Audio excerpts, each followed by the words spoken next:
the heart and soul behind every business. Stories. Welcome to Business Story of the Week, hosted by me, Joshua Laurie. From setbacks to comebacks, from tragedies to triumphs, we inspire entrepreneurs through conversations that matter. Witness the magic that turns dreams into reality. Whether it's your career, business, or life, your success is always one story away. This is Business Story of the Week. And welcome back, folks. Welcome back to Business Story of the Week. I am your host, Joshua. And today's question is: how can mastering the art of connection transform your career and your life? And boy, do we have the perfect guest to answer that question today, because Michelle Tillis Lederman is an expert on workplace communications and relationship. Named by Forbes as one of the top 25 networking experts and one of the top 30 communications professionals in the world by Global Gurus, Michelle, a MG100 coach, is the author of 4 books, including the internationally known 11 Laws of Likability and her latest, The Connector's Advantage.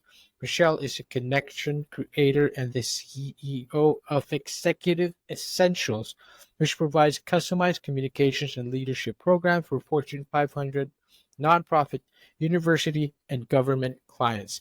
A former finance executive and NYU professor, Michelle is a regular in the media, appearing on NBC, CBS, Fox, NPR, The Wall Street, New York Times, CNBC, and others. You name it, Michelle is known for helping people work better together and advance in their individual impact. I'm very excited to talk about her, and she is joining us today. Michelle, thank you so much for being on the show. Thanks. Thanks How for are you having doing? me. I'm excited to be here. I'm quite excited as well. I mean, the question I think is very, very perfect and right straight to the point for you. It's about connection. How does Michelle create these connections and have found impact in individuals and organizations? But before we really get into it, Michelle, of course, there's a story. There's an origin story to everything, right? Can you share to us how you transitioned from a finance executive to becoming, an expert in workplace communications and relationships? But more than that, Michelle, as a child, did you always know that this was going to be your path? Did you always know you were going to be in finance? What is the story of Michelle Tillis Lederman? Unbelievable. My father's not entrepreneur. He always said, work for yourself. And I thought, nah, I like working for somebody else, leave work at work and not having to worry Mhm, about it. And that's the path I went down, being at accountants and studying mhm, finance. I was always kind of skilled in that area. One of the things I've learned is mhm, skill doesn't equal preference and it doesn't equal fulfillment. I was a mhm. binary communications minor, which was my interest and my passion. I just didn't see the career path. So I spent always of two minds. And while working for a bank, I ended up having to hire a coach to help my boss, who was just promoted to be the CEO of the Tokyo branch of the bank, Wow. transition. And I Whoa. had everything that coach did and then some. And I was like, this is what I'm meant to do. There This is you my go. path. So I sent to the CEO, I can do that. And he said, fine, you still have to do everything else. I said, deal. And Okay. that's kind of how I got started is while working for the bank, he would send me to learn performance management or interviewing or feedback or public speaking. And Wow. I would then teach it in New York and Tokyo. Well, that's And interesting. Okay. Okay. I started doing it and just found my calling. I didn't leave finance right away. Okay. For all those entrepreneurs out there that are kind of afraid to make that leap, you don't actually Yes. have to leap. You can make it a gentle Mm, stepping stone. That's what I did is I built the business while still full time in finance. mhm. And so by the time I left, I had already had JP Morgan as my first client, Deutsche Bank as my second, and Morgan. Oh wow, that is wow, what a story. And of course I love that little bit of reminder there, Michelle. As always, we're always thinking we always have to take that drastic step, leave the job right away, resign, start your business. Again, it doesn't have to be a drastic step. It could be a gentle step. And I love that you've reminded that us today because your transition does seem it feels soft as well. There's you found your calling, and at the same time you kept both your feet in different boats, but at the same time slowly transitioned yourself into what you would now call your current success and becoming an expert with huge organizations. By the way, this must have been, well, it must not have been all rainbows and butterflies, right? Or walk in the park. Talk to me a little bit about that. Like, what did it feel like? Of course, it felt like a calling. Were there any challenges at all that you felt like you had to overcome right away? I mean, there's always challenges in business, Mm-hmm. and one of the biggest challenges for me was narrowing my offering. You at one point early on, while I was still in finance, I was very transparent with the firm I was working for, and the CEO of that company, who was my boss, Right. who also was an entrepreneur because it was a small startup I was working for at that time. He said, "Follow the revenue." But I don't Okay. think it's just about following the revenue. What Mm-hmm. I did is, and for all those lonely entrepreneurs out there, Mm-hmm.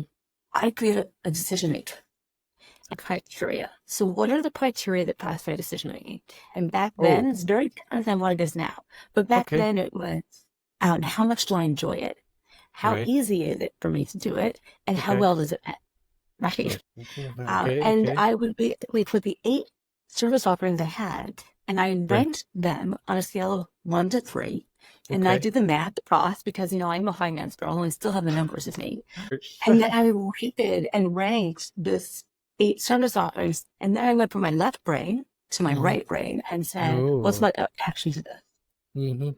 Mm-hmm. And something that was Mm. high on the list, I was like, oh, great. Yeah, I can keep doing that. And something that was low on the list, I'm like, I don't want to stop doing that.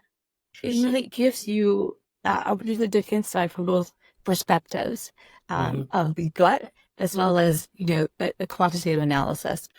Yeah, Go that's ahead, kind Jen. of one early challenges. The other was that when I left finance completely, I was about 6 months pregnant. Okay, okay, okay. So again, it didn't feel like this feels like a drastic transition this time, but almost like it's planned as well because you needed to take that break as well, and it must have felt the perfect time to kind of take that transition while you're probably taking a break.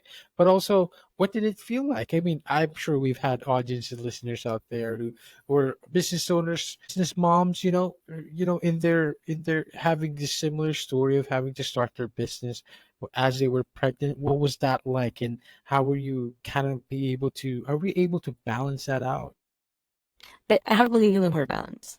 Mm. I don't think you can balance things. I do believe in the word choice, and I Oh, believe fit. wow, wow. And so we choose what we want to fit into our lives. Hmm. I didn't really take much of a break in a way, Mm. but I had a mantra, which is, this is what I'm meant to be doing right now. Wow. Whether that was taking my kid to a mommy and me class or that was teaching a class, Mhm. this is what I'm meant to be doing right now. And so um, before leaving finance, I was full-time in finance at the beginning of 2005. Mhm. Mhm. I was teaching at NYU. I was an adjunct professor at NYU Stern School of Business. Mhm. Mhm. And I was building the business and having some clients. I was adjunct faculty for Rutgers, their executive education program. Wow. And so I had a foundation of income. Mhm. I was also on faculty of the American Management Association. Wow. So when the finance firm said, hey, Michelle, something's going to give, let's move you down to part-time. It was, Oh, okay. it was literally like a smooth evolution I love that. by third quarter of 2005, I was out of finance. But it was from 5 days to 4 days to 3 days to 2 days to no days. Wow. Over the course of about 6 to 9 months I in love it. 2005. I And my love son was born January 2006. Congratulations. Wow, what a transition. What a forget. It felt smooth, like always, that smooth transition. And it's because you didn't have to make a decision right away. You didn't have to step off right away. And I think that the patience in there showed, and it really paid off because, it felt as if like it also worked in your favor by not making that drastic decision at the same time. I love how you put that together, by the way. You put together a chart on how we could decide on what we enjoy the most, what we enjoy the least, what makes us most money. I love that part. But also figuring out what you love to figuring out where what am I supposed to do right now? What am I meant to do right now? And I think that mindset allowed you that smooth transition as you left finance and now into your own world, into being the connection expert, the communications expert. And today in your book, you call the connector's advantage. You emphasize the benefits of connecting. Can you talk to us a little bit about that and why connection as a focus? What are some key advantages you'd love to highlight? And how can professionals, business owners, entrepreneurs start harnessing that today? So, my first book was The Live and Love Liability. And it Right. was a response to people saying, how did you build your business? And it was my Mm, philosophies around it. And the connector's advantage that you just referenced is a follow up to that book. It takes it to the yes. next level. And Mm, for me, everything I built in a business 20 years, I don't advertise, I don't market, oh man, a referral business because in this day and age, it is the power of your relationships that drive your success. that's it. People That's choose it. who they want to work with, who they Mhm. want to work for, and who they want to work for them more than choosing a product that's cheaper. And Yes. honestly, a relationship wins even over price equality because Yes. we know that you'll take care of us. Mhm. I choose who I want to work with. So the relationship often wins. So that's part of what the Tantra's advantage is. Faster, easier, better results.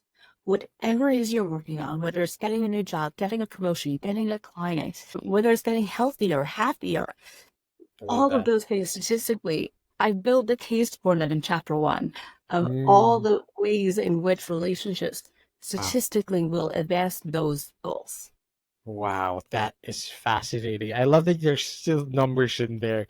The finance Can't girl, help it. You can take the girl there, I'm counting, you know. there you go. I mean, I love it. But of course, it without the numbers, even without talking about the numbers, it's always been what a universal law that people love people who are connected with them. People who genuinely are building that relationship with them. And I love that you have created a measure. You created that we can actually measure that success. We can measure the amount of success that you get by how connected you are. I love that concept. I'd love to be able to dig deep a little bit into this more because you, as a CEO of Executive Essentials, you believe communication is the most critical skill that aspiring leaders need to develop. And of course, this is the number one way that you can build connection. What are some of the things that you have helped leaders and organizations really get into? So, some strategies that you teach to truly harness that connection advantage. Well, I live the concept of communication being a foundation, and I teach people to communicate to connect. And, you asked earlier about the evolution of my career, so you heard a little bit about the beginning. Mhm. And over the last 20 years, I've written the books, I've been on stages, I've spoken in 4 continents, I think. 3.5. Australia, I was Wow. literally virtual, so, that was a COVID Okay. challenge. But so I'll say 3.5 continents. Okay, or You said it. so, you know, the business has grown and then you have demand. And what Mhm. happened for me, another origin story of a new piece of the business is um, I had to say no too much. And I do like saying no. I work with these organizations and their leaders in helping them understand what it means to be a connected leader. And when you are a connected leader, you get people who are more engaged. You get people who are more loyal. You have the retention. You have the higher productivity. When people feel connected to their leaders, they are trying their hardest at work. And when people feel connected to their leaders, they are more engaged and higher engaged team Yes. drives the bottom line. So, Yes. but this is all about building relationships based in a relationship first business perspective. Hmm. So individuals commenting, Michelle, I want you to coach me, and I'm only one person. I can't coach that many individuals. Of course. And so my answer to that was something called the Connected Leader Club. And the There idea you was to go. build a community where we could have a group coaching format where we Hmm. had access to expert coaches and our network, but also to each other. Wow. And so in order to build the community that we wanted to build, we started with a course. And Mm, the Connected Leader course will help people expand and strengthen their personal networks. It really is about delving into the core foundational skills of a connected leader to there increase you their go. self-awareness, to Yes. understand their leadership brand, to Yes. understand how to influence and communicate competently, clearly, compelling. Yes. Um, Compelling. there's a Meaningful. lot of Hmm. skills with a connected leader course. But basically, um, my answer so that I could say yes to people was, I might not be able to coach you one-to-one, but join the course. It's a semi-synchronous experience. So there's 3 live sessions throughout the course with me and Wow. my partner, Wow. Lou, Hmm. where they get direct access to ask the coach anything, where we kind of talk about how they're progressing through the program. And, once they graduate from the course, then they can be part of that ongoing community and have that ongoing support and this ever expanding network Yes. Yes. so that they can harness the power of relationships. I love how you almost created like a self-sustaining connection machine, right? Because at the end of the day, it's Yeah. right. I think it's like at the end of the day, it's about connection. But you can't always coach everybody. So let's just connect with each other. I'll make sure I connect all these people to create a community that is going to teach everyone to connect with each other and how to connect better. I love that you created that kind of environment now. And now you're, the Connected Leaders Club, of course, is the club to join for our audience listeners out there who are listening, who are curious about this. And of course, you need to take up that course to join that club. But of course, I bet it's every bit of worth, value that we are looking for. Because Michelle, I love how you talk about, or the keyword to me that comes up is meaningfulness, right? Because if things are meaningful to us, we feel like there is a meaningful connection there. We're just more driven to do more. And it goes the same with work relationships, that we have, connections and relationships with our workmates, with our colleagues, with our executives. If we see or we have that meaningful relationship with them, then it allows us to be, you know, there's just natural drive in there because you want to put your best foot forward. And I love that that is the message that you are teaching us today. And of course, your presence, your impact is cannot be understated.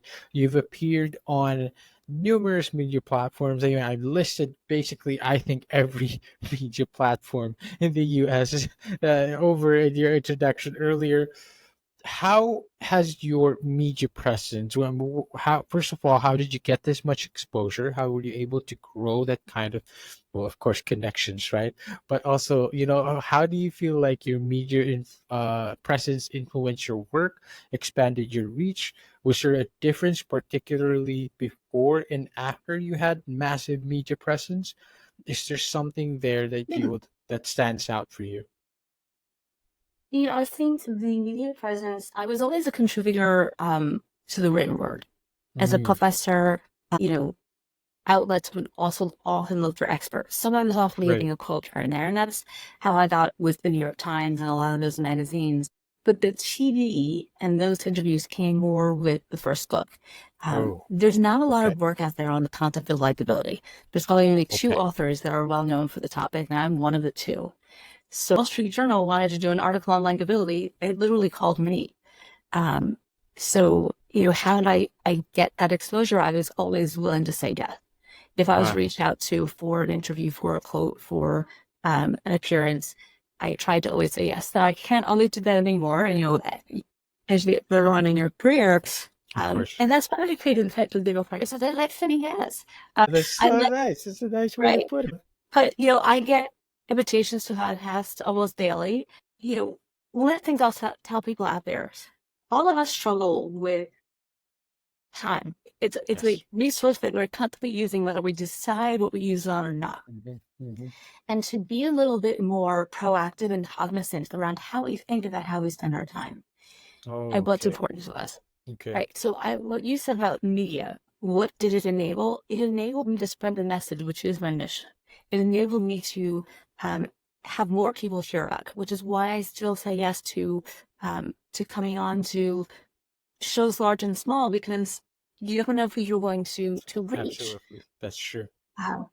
At the same time, you need to set some boundaries for yourself and to be able to say, hey, this is how I get to yes, and this is how you can get to yes. And so oftentimes I actually teach people in one of the chapters of Connected Time for the Day, which is conscientiousness, the mindfulness connector.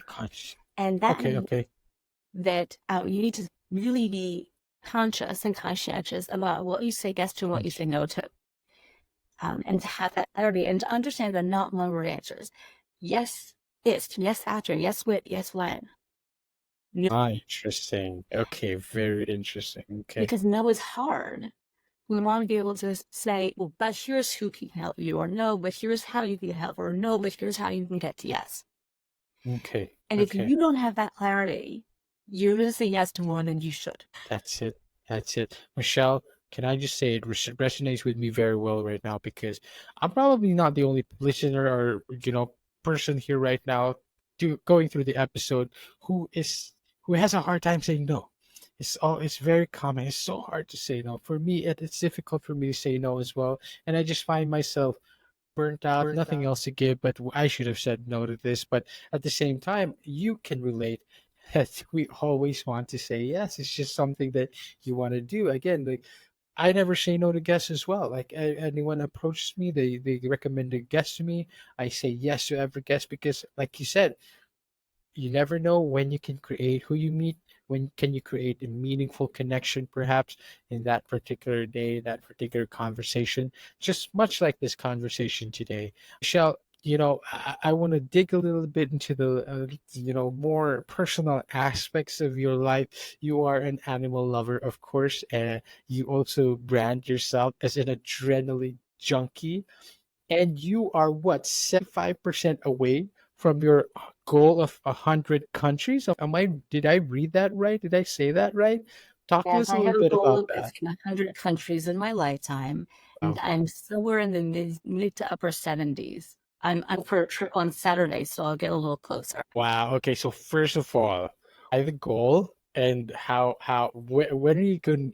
Where are you leaving to? Where are you leaving to this Saturday? What destination?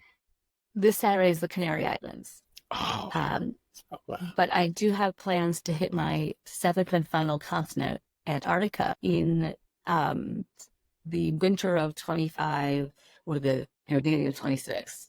That So is very, very the cool. reason why Mhm. I love to explore. I love to see different cultures. I think it expands the way we think, and I believe in continuously learning and increasing understanding. I think that also increases communication and connection when we get outside of our own echo chamber. That is something, right? They tend to, that's one of the love likability. Yes. And one of the foundations of connection is we like people like us, right? Of course. We feel most comfortable with, our same gender, our same age, our same ethnicity, our same whatever. We like people like us. And one of the challenges I will put out to everyone out there right now is look for the similarities, not the differences. It's very easy to say, you and I are different ages, you and I are different genders. I can look for all of that. But instead, with F stuff, it's easy to see. But instead, I want people to be detectives and be like, let me figure out what we have in common. Let me figure out where we feel connection. And people connect not on the basics, not what we do, but what we like to do. Our common interests, our common values, our common experiences, our common causes, our common dreams, right? Yes. Like someone that travel junkie. It doesn't matter what any of those other things are. If we share that passion for travel, we are going to connect. There you go. There you go. It's always finding that similarity. The best way to connect, really, right? Wherever part of the world, of course. And of course, you an opportunity to make these unique connections, find that similarities wherever however different it might be. Michelle, have you been to the Philippines? I have it, and it's on my list. Yeah. Perfect. I guess so. We never know who I've it been can to be. many places, like I've been to Thailand and Right. Cambodia and uh, a lot of the area over there, but I This have not is yet been to the all right. The Philippines. Southeast Asian areas, of course, we need to talk about that. Michelle, we'll talk about that right after the interview. I'd love to give you this opportunity, though. However, where can we connect with you? Where can we find you? Where are you most active in? Where are we gonna find out the latest travel destination of Michelle Tillis Lederman? Well, the easiest place to start for me is literally just see my name in the corner and just put MichelleTillsLederman.com. It's just, and All that's my right. website. And that from there, you can get to my blog. I write every week. Wow. You can get to my Instagram, which is where you might see some of my vacation pictures. You can get to my Mhm. LinkedIn, which is where I am most active. I also have a LinkedIn newsletter. All those things in the show notes. I've got a YouTube channel. I do these what I call success shorty videos. They're with real short videos under 3 minutes of you know some tip or trick that's going to um, enhance your success. So lots of places. Also, I wanted to share a special offer for your listeners. Please. We are opening the small cohort Hmm. of the Connected Leader course. Hmm. We do it in a cohort because we want you to connect with the other people and go I through love it with the group. I love So that. it's not, you can't just sign up and do it anytime you want. We Hmm. are only running about two public, because we do this internally like organizations. We're running two public per year. We just finished up our spring Wow. and we're opening up our fall. Oh my They can goodness. sign up now until the end of July with the code EV for early bird 300 and at $300 off the course.